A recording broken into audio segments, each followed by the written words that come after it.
Highlights of the news. Administration of Small Extent Payment Exemption Bill 2023 passes second reading. Federal Executive Council unfolds a 3-year economic revival plan. Plus, reps condemn mismanagement of billions on mass transit since 1999. Good afternoon, you're welcome to the News at 3 today on RSTV. My name is Ebere Enda. You can now watch RSTV News live on YouTube at RSTV Online and Facebook at RSTV22PH Online. You can subscribe and click the notification bell for updates on our live feeds.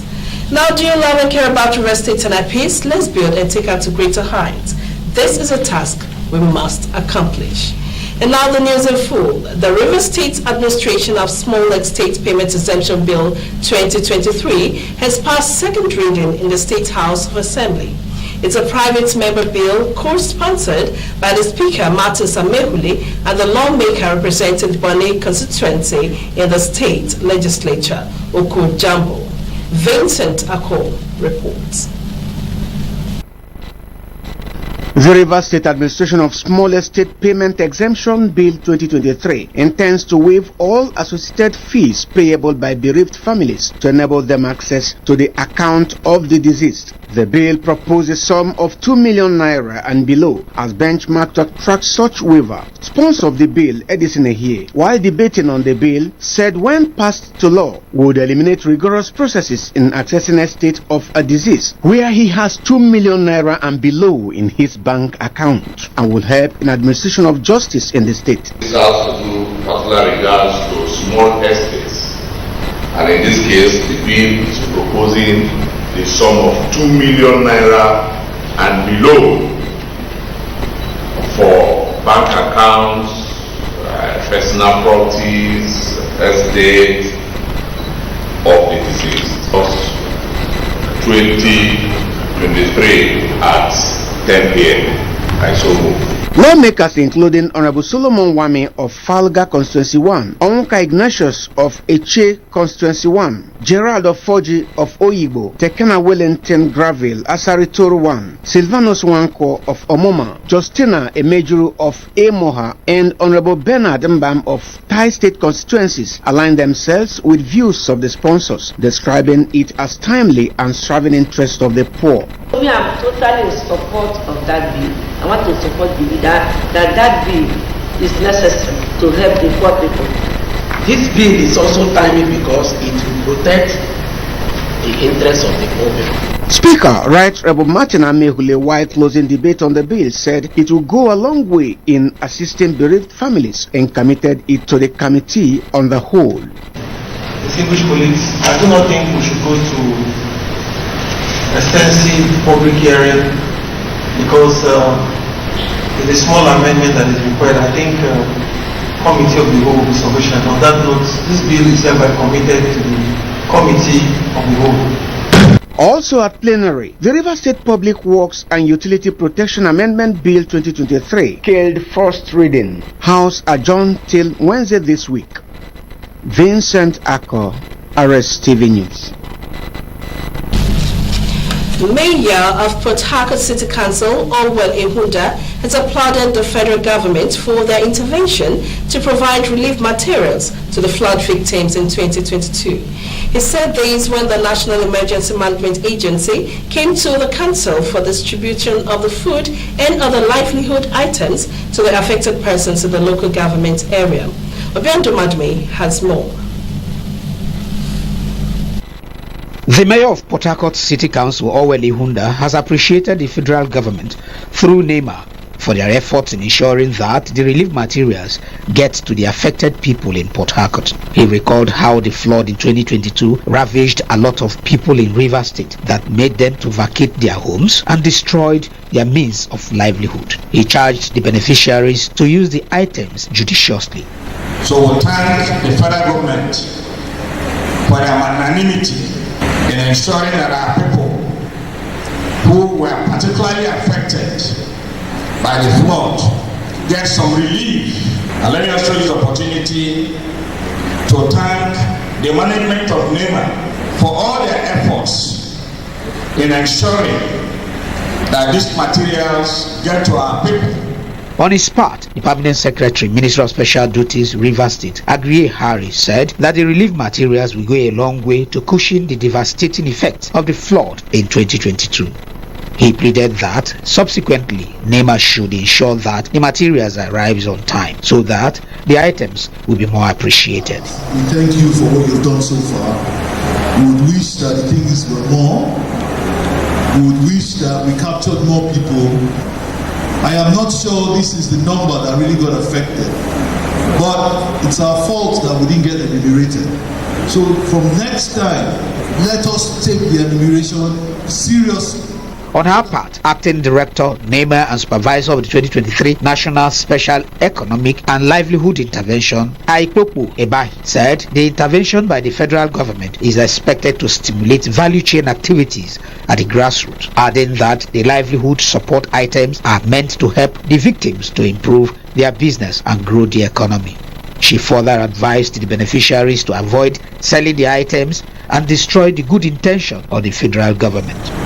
A total of 660,884 households were verified and targeted to benefit from this special intervention across the 36 states and the Federal Capital Territory. The beneficiaries have this to say. Since the government and the federal government have decided to compensate us with things like this, I think I'm happy. With this, I'll be able to take care of my home and my parents. Got food items. It will go a long way actually. I'm saying thank you to federal government. Thank you to NEMA for their support.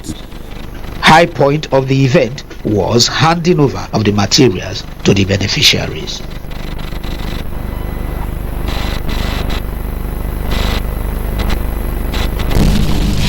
The chairman of Rivers State Universal Basic Education Board, Dr. Faife Saka, says the Rivers State Governor Siminalayi Fubara is determined to provide adequate school infrastructure to enhance reading and learning among schools in the state.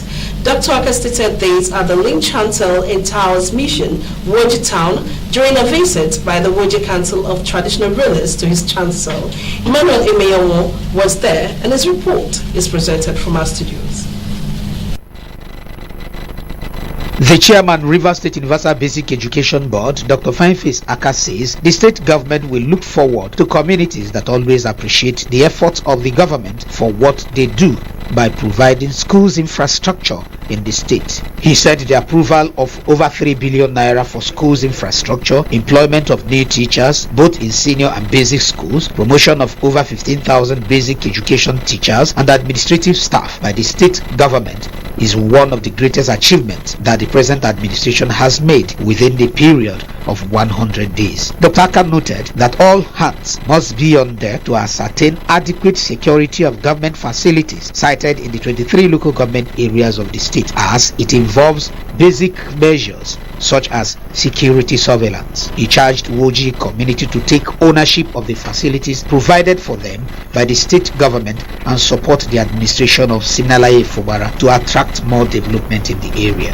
We have charged them that it is their responsibility to play their own part in ensuring that the infrastructure that government has provided for them, they are secured from the hands of all these burglars and thieves and lovers and bombs who come around the place and vandalize infrastructure, carry them away and sell them. And when we find as government that communities are interested in protecting infrastructure of government given to them, then government will be well disposed to provide more for them. Leading the Woji Traditional Council and other members of the community to the chancel, paramount ruler of Woji Town, His Royal Highness Emeka Ihunwo, explained that since the foundation of Woji, the community has neither had a primary or secondary school. He noted that the present administration has made their dream come through by the provision of a modern primary and secondary school that will commence teaching and learning next academic session. While expressing gratitude to the state governor for his developmental stride cut across 23 local government areas of the state, as well as the Port Harcourt Ring Road, which will enhance socio-economic development in the urban and rural areas, the monarch thanked the Obiakpo local government chairman George Ariolu and assured their support to the state government while promising to protect the facilities. You came, you were able to build already completed story building of 12 classrooms. We are very grateful. In the same way, we will not forget our son, the executive chairman of Obia Local Government Council.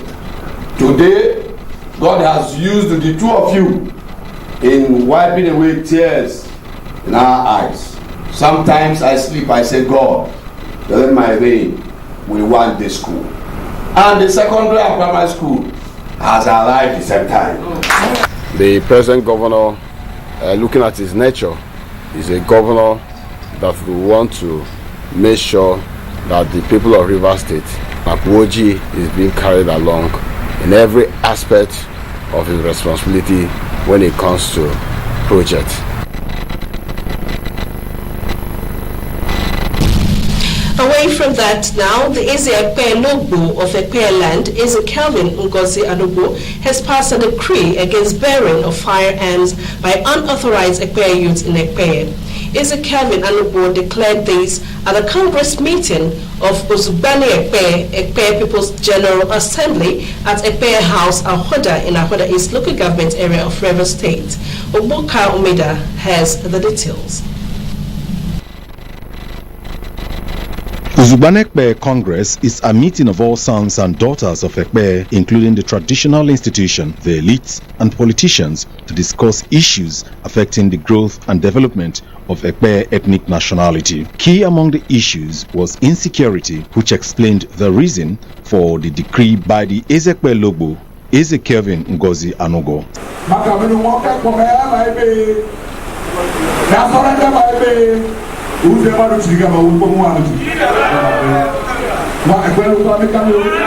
Speaking at the event, the chairman of Ahoda West local government area, Honorable Hope Ikriko, called for respect for constituted authorities and sued for unity of purpose if Ekpe must make progress. The President General of Uzubani Ekpe, Dr. Okechukwu Nyemenim, while giving an account of stewardship following the 1 year in office of the National Executive Council of Uzubani Ekpe, said Council was proactive in dealing with last year's flood and called for vigilance in readiness for this year's flood.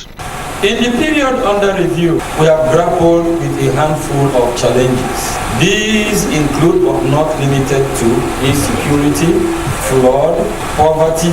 In all of this, we have not been at the very top of our game. Speaking on the theme of the Congress, Ekpe's development, challenges and the future, the keynote speaker and Deputy Vice Chancellor Administration, Rivers State University, Professor Victor Akujiru, called on stakeholders to rejig security and donate hostel blocks to meet the increasing number of students at the Ahoda campus of Rivers State University, appealing to those at the corridors of power to use their connection in pushing for more developmental projects for Ekpe to grow in physical infrastructure and human capital development. Where are the political representatives we have? If Ekpe people complain about political representation with the chairman, the Opata Kingdom will go to sleep. Because this is the best opportunity that the Opata Kingdom has got for how many years? Are we feeling the impact of this political representation? No. Also speaking, an elder statesman, High Chief E.C. Okoji, who spoke on funding of Uzubani Ekpe, said Ekpe elected and appointed officials should make monthly financial commitment, as failure to do that may attract a push for a recall by the people. The Congress witnessed an interactive session with the youth, women, and other affiliate organizations such as Ekpeleni Ekpeye, where topical issues like youth empowerment, formation of vigilante, culture, language and flood committees. At the end of the Congress, a communique was issued where stakeholders agreed to strengthen this traditional institution and promote the rich cultural heritage of Ekpeye people. Ogboka Umeda, RSTV News. Do you love and care about Rivers State and our peace? Let's build and take her to greater heights. This is a task we must accomplish. Break beckons, but before we go on break, do you know that you can now see our STV News live on YouTube at RSTV Online and Facebook at RSTV22PH Online. You can also subscribe and click the notification bell for updates on our live feeds. Life worm found in a woman's brain, and in sports. US Open 2023, Novak Djokovic to replace Carlos Alcaraz as world number 1 after win. Details of this and more will come your way shortly after the break. Stay with us.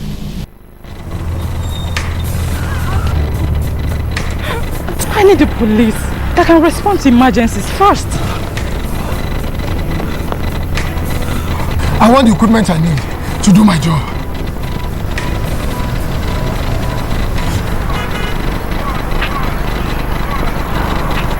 I want a police that won't harass or arrest me for no just reason. I want to be valued for my work, not feared by honest people.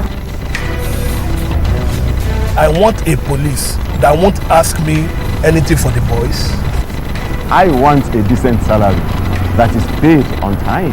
If it happen with good laws, proper funding, training, and cooperation. If it happen. If it happen. If it happen.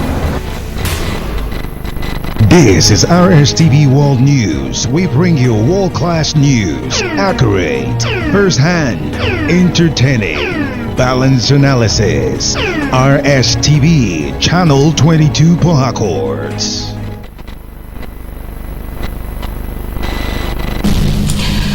Welcome and thanks for joining us on the second segment of the news. Federal Executive Council has unfolded a 3-year economic revival plan to address social and economic challenges affecting the country. The inaugural cabinet meeting, which was held at the council chambers of the Presidential Villa Abuja, was presided over by President Bola Tinubu, who unveiled his vision for economic growth, prosperity for all, and ending poverty. Addressing the ministers, and the president admonished them to achieve the first phase of his administration's 8-point agenda within 3 years, and asked the members of his cabinet to work hard to revive the country's economy as Nigeria is facing a difficult time. The House of Representatives has condemned the serial mismanagement of humongous government investment in urban mass transit schemes since 1999. Chairman of the ad hoc committee to investigate failure of federal mass transit schemes in Nigeria, Honorable Afam Victor Ogene, in a statement issued in Abuja, warned that the committee would get to the roots of the mismanagement of the fund that ran into billions of naira throughout successive governments since 1999 without commensurate impact. He expressed displeasure at the seeming reluctance of line ministries and agencies to release documents relating to public funds expended on previous mass transit scheme. Honorable Ogene, who represents Baru Federal Constituency in Anambra State, disclosed that in 2012 alone, over 16 billion naira was released through the Infrastructure Bank (TIB) for the purchase of buses for public mass transit from the Subsidy Reinvestment and Empowerment Program (SURE-P) fund, under the administration of former President Goodluck Jonathan, from the Public Mass Transit Involving Fund (PMTF). Japanese Prime Minister Fumio Kishida has asked China to urge its citizens to halt acts of harassment, including crank calls and stone throwing at Japanese diplomatic facility and schools. The harassment comes after Japan started to release treated radioactive wastewater from its damaged Fukushima nuclear power plant. He said a Vice Minister for Foreign Affairs, Masataka O'Connor, summoned China's ambassador, Wu Zhenghao, to act that China acts calmly and responsibly, as Japan's Foreign Minister, Yoshimasa Hayashi, said the harassment was extremely regrettable and worrying. The release of the treated wastewater into the Pacific Ocean, which began on Thursday, is expected to continue for decades and has been strongly opposed by fishing groups and neighboring countries. China immediately banned all imports of Chinese seafood in response to the release. In South Korea, thousands of people joined rallies over the weekend to condemn the discharge. In a world first, scientists say an 8 cm, that is 3 inches worm, has been found alive in the brain of an Australian woman. According to Dr. Harry Priya Bandi, the string-like structure was pulled from the patient's damaged frontal lobe during surgery in Canberra last year. The woman, 64, had suffered symptoms like stomach pain, a cough, and night sweats, which evolved into forgetfulness and depression for months. She was admitted to hospital in late January 2021, and a scan later revealed an atypical lesion within the right frontal lobe of the brain. The cause of her condition was only revealed by Dr. Bandi during a biopsy in June 2022. The red parasite could have been alive in her brain for up to maybe 2 months. The woman, who lived near a lake area in southeastern New South Wales state, is recovering very well. And now Florida and Cuba are bracing for tropical storm Idalia, which is expected to intensify into a dangerous Category 3 hurricane. The National Hurricane Center said Idalia is expected to gain hurricane force before making landfall in Big Bend, Florida tomorrow. Florida Governor Ron DeSantis warned that the state should brace up for major impacts from the storm. Meanwhile, President Joe Biden has approved an emergency declaration for the state in preparation for the storm. Idalia is traveling north at 8 miles per hour with maximum sustained wind of 70 miles per hour. And now on entertainment, Fino took the internet by surprise with an announcement via his Instagram as he posted an adorable picture of himself cradling his newborn baby to his chest, letting everyone know why he's been away all this while. Rapper leads a very private life, so at the time of this report, the mother of his child is unknown. Olivia Nnameka has more on this story and other entertainment stories. Take a listen.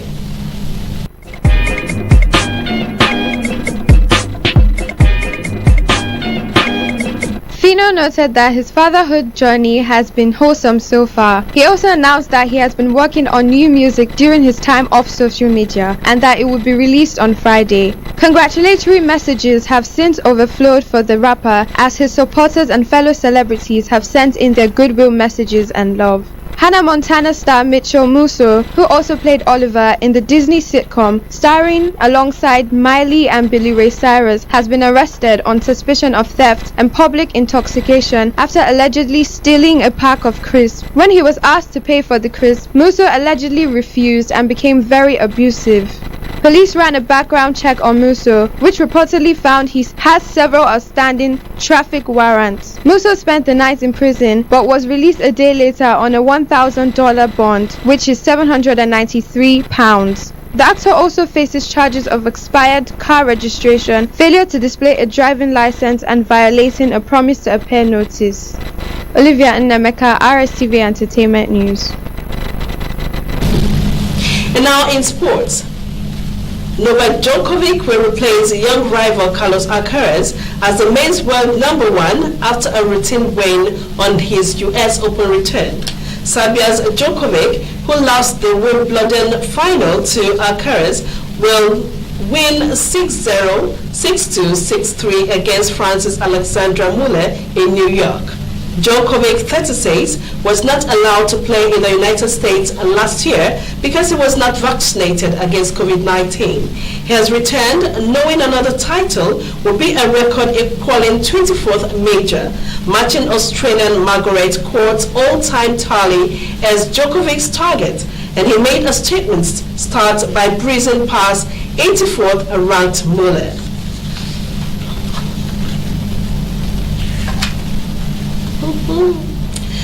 Do you love and care about your estate and a peace? Let's build and take her to greater heights. This is a task we must accomplish. I want to thank you especially for joining us on the News at 3 today.